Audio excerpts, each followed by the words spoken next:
reliable engage. The thing is, with this composition, it doesn't seem very engage heavy. They can very easily go for something a bit more macro heavy, use the Angela, they can go for flanks as well. I don't think the Diki is as value as you would think, unless the idea is to use the traps to deny Beloyski the surprise element. That's what I was thinking too, right? Map visibility. That's what Diggy offers other than, of course, anti-CC. So that's something that they need to consider. And also, it will help Iritel in lane against the Claude. So how do Geek sum it up? Do they leave Edith for Roam? Oh, there you go. That's the direct answer. They go for the Lapu Lapu. They double down on CC. They double down on Lockdown, completely ignoring the Diggy pickup. No, yeah, they are trying to overwhelm the time journey, and according to the draft index here, wow, crowd control still in favor of GEEKFAM. Definitely a lot of crowd control, a lot of combos, technically, if they want to use things together as well. The Lapu Lapu though, it's not only about that crowd control, it's also about the damage.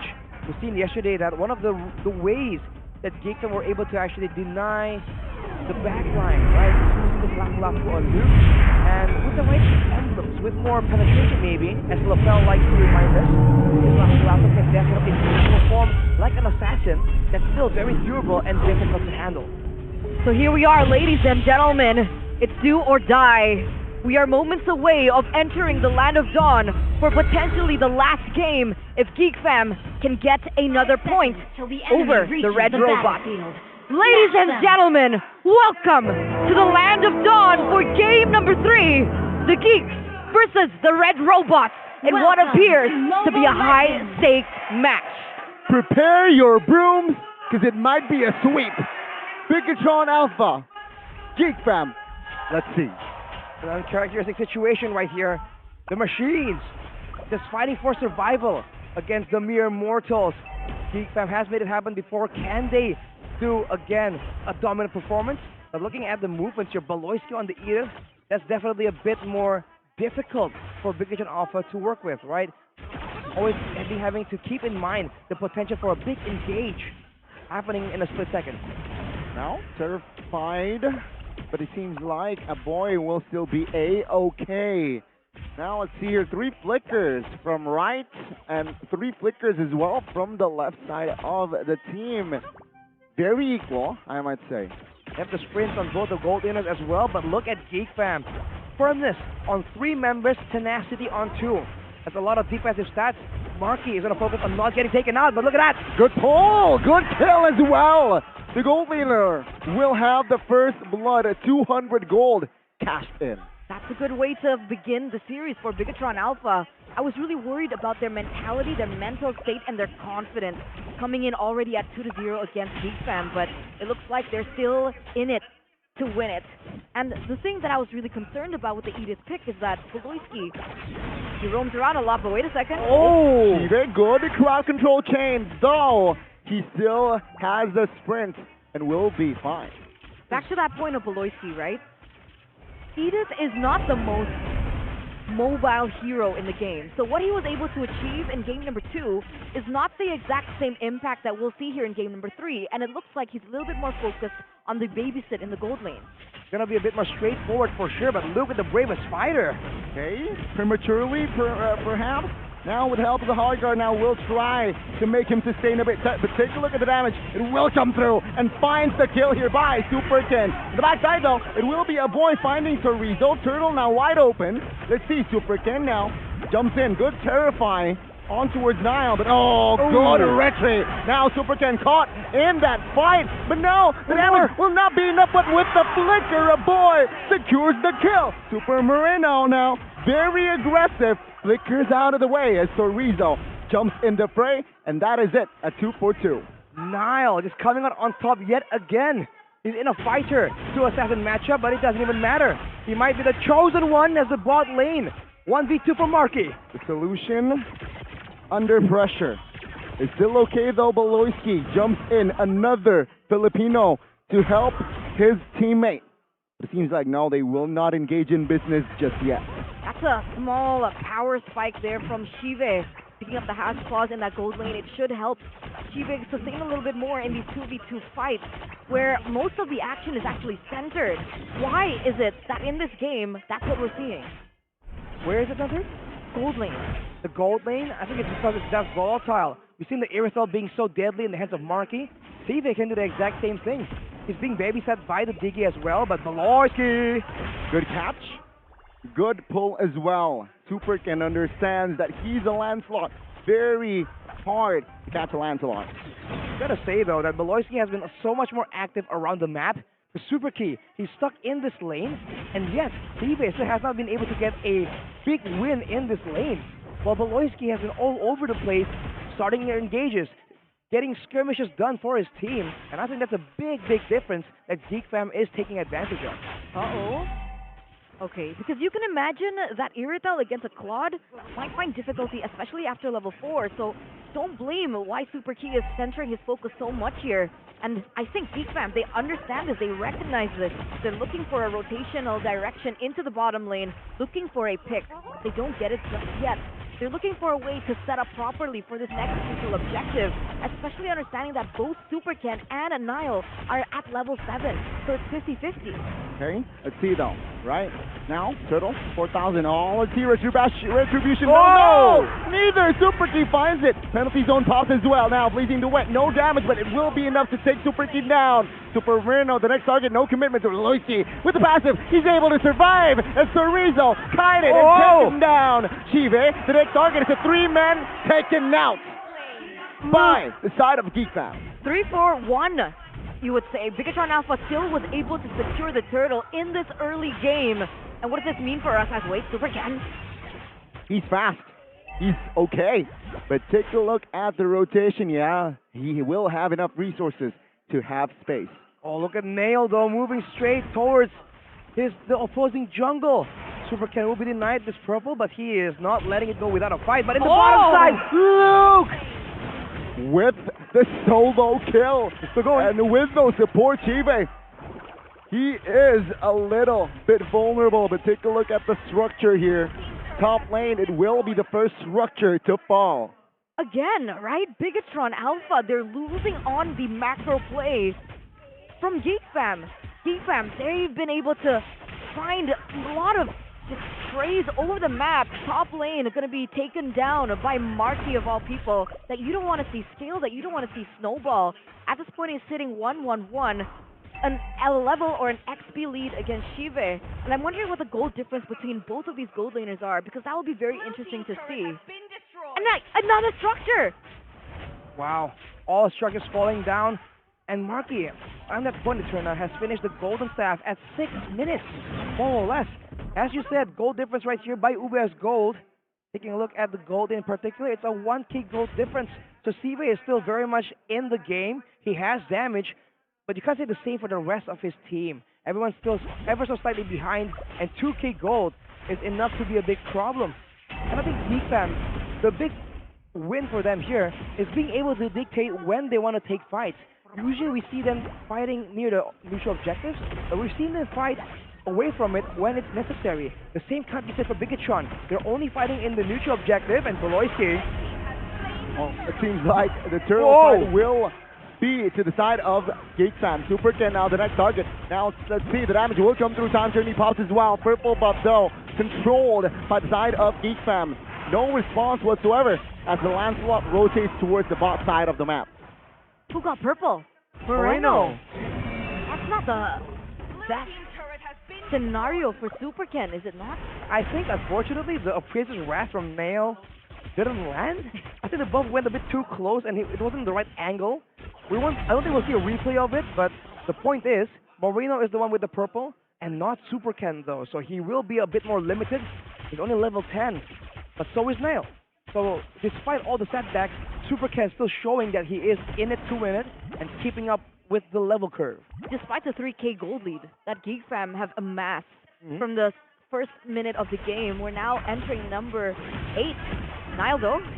Super Key popped to half HP. Good pull as well. Oh, Terzula, everything. Hard guard will not save his life as the boy will flicker out of the way. The boy in the backside. The solution will not find a kill as he was taken down. Now take a look at Luke. Flickers out of the way, but 4 members will be able to shut him down. Double kill for Shiva. a little bit overconfident from GeekFam. Losing 3 members in trade of 1, that is definitely not worth it for them, as that 2K gold lead has now shrunk to 1K and falling. I do wonder if there's a bug though, because earlier I can clearly see the Appraiser's Wrath slam right onto Super Key, but it didn't do any damage.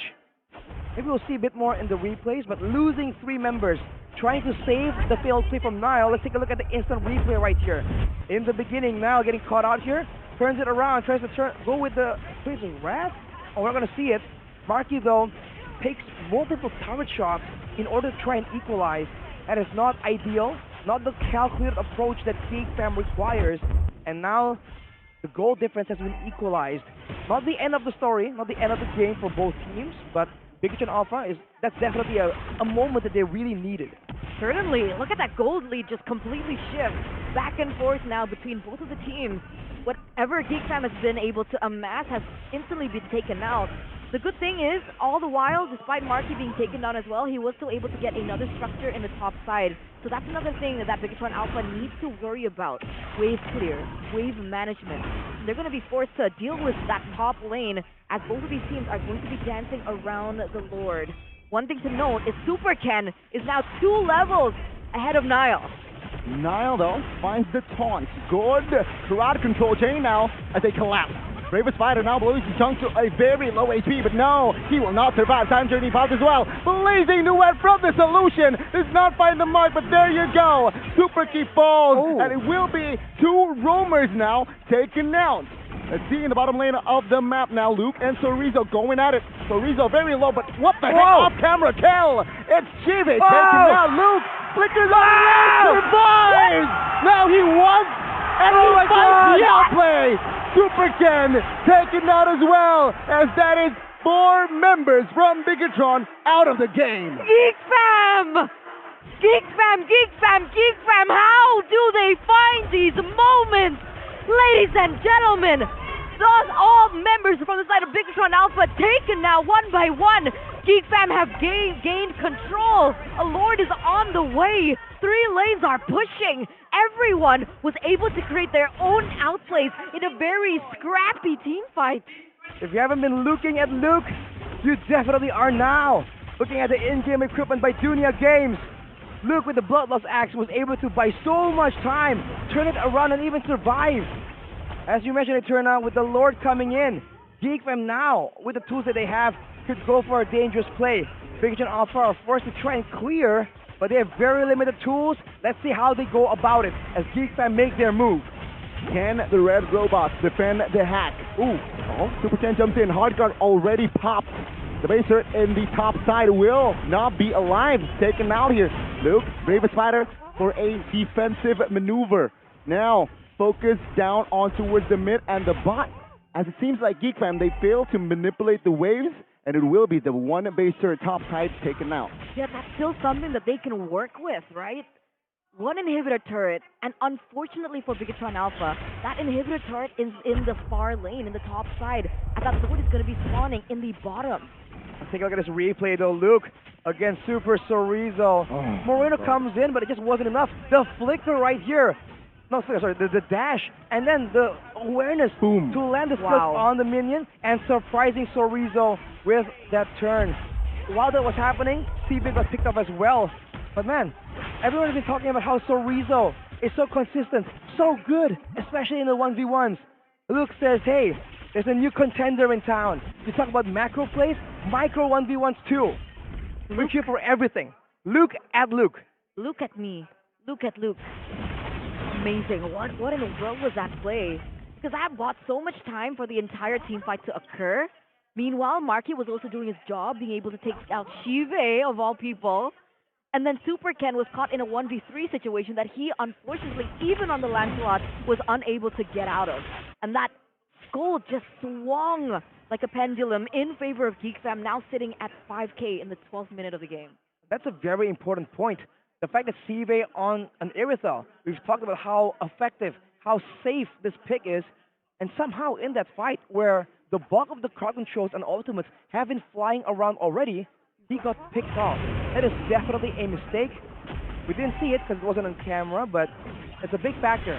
And if Bigotron Alpha wants to try and win it, and extend this to a full game series, he needs to shape up. He needs to stay safe enough to output that damage, because no one else on the team will be able to. Because that was supposed to be Bigatron Alpha's word to win. Remember, before it even begun, I mentioned that Nile was 2 levels below of Super Ken, and yet GeekFam found that opening.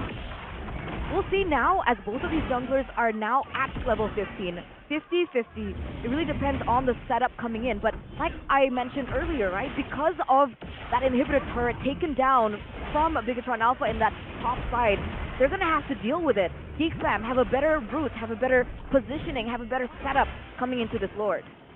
And the big thing about Bigatron Alpha is the fact that you're using Super Key as a vision tool still, which is why earlier he's forced to burn the flicker because Veloicity was just barreling straight at him with the conceal. That being a factor now, GeekFam make their move. Chorizo defensive flicker popped. Oh, take a look at this. Marky with the blazing duet, but the penalty zone was massive. No follow-up though. Super Ken in the backside trying to deal damage, but no, will not be enough now. The collapse has a collapse, but one man will fall. So Moreno here flickers out of the way. It will be Chorizo now, the sole casualty from that fight. Now look, finds the huge play, but though he will be taken out as well.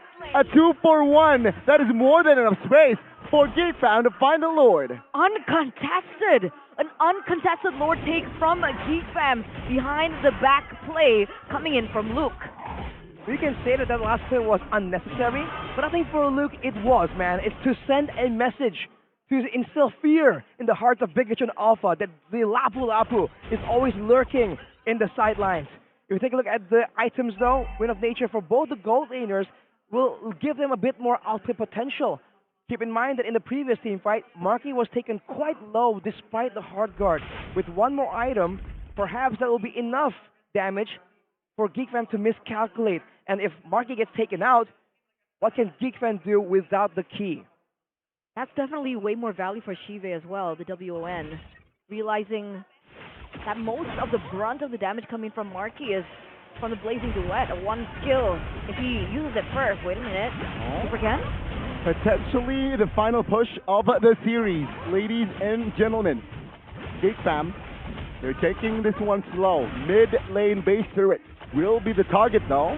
Now Super Ken looking to fast clear, good movements. It seems like GeekFam, they were not ready to pull the trigger just yet. They couldn't find an opening. And technically Bigatron Alpha has good wave clear, right? Coming in from Shive, coming in from the Valentina as well as Super Ken. There's no range, but this might be a mistake. Super Ken though with the flashy hands. He still be able to escape that one. He didn't get the buff though. The buff was denied, unfortunately. Now for GeekFam, Niall is just waiting around, looking for a chance to do something. Marky has the Athena shield as a countermeasure for Moreno. It seems like with the bot wave, they're trying to make something happen, but will it be allowed by Bigatron? Marky covered with the hard guard, not committed just yet though. And Bigatron Alpha, they have defended the mid and the bottom lane turret, so they're still A-okay. Well, now at 16, 17 minutes, it's a bit past the late game mark we talk about, and now the gold difference is going to be different. It's going to be less relevant in these situations. It only comes down to the execution and the positioning, especially in a big fight. And for GeekFam, they have a bit of an advantage because of the pushing wave on the top side due to the base turret getting taken down. So Bigatron Alpha, that is a problem for them, but maybe they can use that to try and subvert the expectations of GeekFam, right? Lay a trap for them where they least expect it. I'm just so not used to seeing this Bigatron Alpha, Arashi. Like you mentioned about the turret coming off in the top side, and usually that's what Bigatron Alpha does to their opponents. They're usually the ones that are very intelligent, especially coming into playoffs. Not really referring to regular season, but in the playoffs, it felt like their macro was down to the T. But against GeekFam, it looks like GeekFam has outsmarted them a lot of the times, and now with Luke way there in the top side, they're going to be able to control that top lane, force Shive to handle it, and as soon as they see that, GeekFam will go for yet another team fight that they will eventually win. How do they break out from this format? They just have to go and get some visions first initially, because now Voloisky once again finds the Terizla. They're looking for the collapse and the all-in as well. Super Chorizo taking the chunk of the damage, but in the backside now, Super Ken, isolated. Oh, he might be caught, but oh my lord, he survives. He does. He survives. He gets out, but remember, he's low, and he's being chased down by 2 men. Meanwhile, Niall finds the Lord now. Time journey pops as well. So Rizzo, though, will handle 4 members of GEEKFAM with the backside, and of course, will lose his immortality. Now let's see the damage. Oh! Loiki falls as Shive finds a positioning to free hit. Now he's going to be the main target. He's going to be taken down 1-for-1, but then again, GEEKFAM has the Lord. has the Lord, and Bigatron Alpha had to lose their main damage dealer. They lost Shive. They lost their source of damage, the way that they were supposed to defend this. 30 seconds left on the clock. Bigatron Alpha, they need to figure out a way to delay this. Otherwise, this just might be the end. Gonna try their best, but now GEEKFAM make their move, Gunny. Is this the final push? Mid-base turret taken out. Bottom now still stands, but it seems like GEEKFAM will be satisfied with just 2. So Rizzo jumps in. The damage will come through the time journey to give extra sustainability. Damage here will not be enough as the Lord now taken care of. Mid-wave jumps in, cleared the base, not that exposed though. So Rizzo trying to hold on as Niall will be the first one to fall in this fight. Marky very low, taken down, and the robots, they live to fight another day. There is a reason why they are the robots. There is a reason why they are called the Terminators, the AI, artificial intelligence. Against all odds, they were able to save out that aggression, only limiting their casualties to that inhibitor turret in the mid-side. GEEKFAM is way too overzealous, and you know what they say about the Terminators, man? They will be back. And here they're gonna be pushing with 5 members, and there's 15 seconds until Nail comes back. Bigatron Alpha wants to get a base turret. Super Ken jumps in now. Will look for an escape. Oh, good. The penalty zone now. Voloisky and friends. Oh, it's got it! Wow! Super Ken finds the shutdown as well. Super Moreno with the kill. 3 men now taken out. Now let's see 2. 3 members of GEEKFAM defending. But it seems like now Bigatron will go and will not be greedy. They are in this. Listen to the crowd, ladies and gentlemen, at Mahaka Square, Jakarta, Indonesia. Both of these teams are fighting for their lives. And the difference now is both of these teams, their bases are wide open. Bigatron Alpha look for another engage. Yeah, brave fight as well as a penalty zone. Luke now will not survive. Killing spree for Super Ken. Marky will fall as well as Bigatron Alpha will force the series on towards the game 4. Welcome, ladies and gentlemen, to game number 4. What a comeback by the Red Robots. Already cornered.